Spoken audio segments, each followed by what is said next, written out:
ഞാനിപ്പോ Gayathri group of കമ്പനീസിന്റെ ചെയർപേഴ്സണാ. അതൊരിക്കലും ഞാൻ ആഗ്രഹിച്ചിട്ടോ അങ്ങനൊരു സ്ഥാനം കമ്പനിയിൽ എനിക്ക് വേണമെന്ന് വിശാൽ സാറിനോട് പറഞ്ഞിട്ടോ കിട്ടിയതല്ല. സാറായിട്ട് എന്നെ ആ കസേരയിൽ ഇരുത്തിയതാ.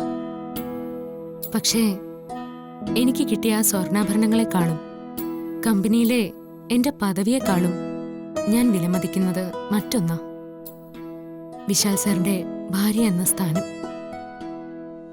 അതാ എന്നെ സംബന്ധിച്ചിടത്തോളം ഏറ്റവും വലുത്.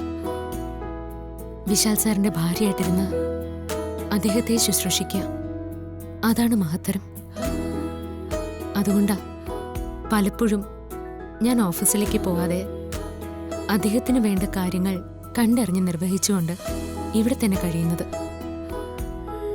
അതാണ് ഒരു ഭാര്യയുടെ കടമ.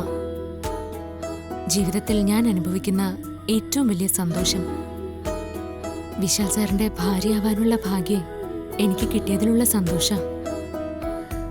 ഇനി ഞാനൊന്ന് ചോദിച്ചോട്ടെ, പല്ലവിക്ക് എന്താ ഏറ്റവും കൂടുതൽ സന്തോഷം നൽകുന്നത്? ആഭരണങ്ങൾ അണിഞ്ഞ് ഇവിടുത്തെ മരുമകളാണെന്ന് മറ്റുള്ളവരെ കാണിക്കുന്നതാണോ? ഓഫീസില് ഉയർന്ന ജോലി കിട്ടുന്നതാണോ? അതോ വിപിന്റെ കാര്യങ്ങളൊക്കെ നോക്കി വിപിന്റെ ഭാര്യയായി മാത്രം ജീവിക്കുന്നതാണോ? പറയേ, ഏതാ നിനക്ക് ഏറ്റവും കൂടുതൽ സന്തോഷം തരുന്നത്? പല്ലവി, നീ അനുഭവിക്കുന്ന വിഷമത്തെക്കുറിച്ച് ഞാൻ വിപിനോട് വിശദമായിട്ട് സംസാരിച്ചു. അവനെ ഞാൻ എല്ലാം പറഞ്ഞ് ബോധ്യപ്പെടുത്തിയിട്ടുമുണ്ട്.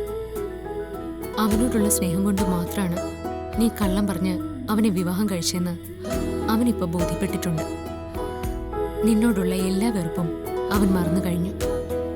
ഇനി സ്നേഹത്തോടെ ഐക്യത്തോടെ നിന്നെ ഭാര്യയായി അംഗീകരിച്ച് ജീവിക്കാമെന്ന് അവൻ എനിക്ക് വാക്ക് തന്നിട്ടുണ്ട്.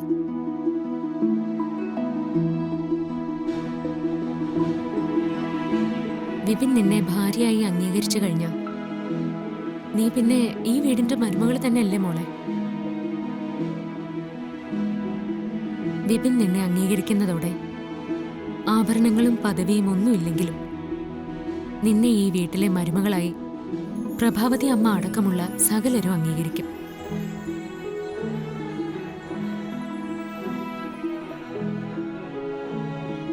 പാർവതി പറഞ്ഞ സത്യ. എനിക്കിപ്പോ നിന്നോട് യാതൊരു വിരോധവുമില്ല. എന്റെ മനസ്സിൽ നിന്നെക്കുറിച്ചുണ്ടായിരുന്ന വിദ്വേഷമെല്ലാം പാർവതി ഉപദേശിച്ച് മാറ്റിയെടുത്തു. ഇനി ഒരിക്കലും ഞാൻ നിന്നെ അവഗണിക്കില്ല. ഇവിടുന്ന് അങ്ങോട്ടിനെ ഞാനും നീയും പരസ്പരം മനസ്സിലാക്കി സന്തോഷത്തോടെ ഒരുമിച്ച് ജീവിക്കാം. അത് ഞാൻ പാർവതിക്ക് കൊടുത്ത വാക്കാ. ആ വാക്കിന് ഒരിക്കലും ഒരു മാറ്റം ഉണ്ടാവില്ല. പല്ലവി, ഇനി മരണം വരെ നിന്റെ നല്ല പാതിയായി ഞാനുണ്ടാവും.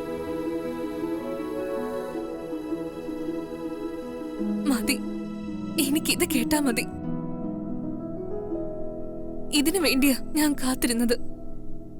പാർവതി.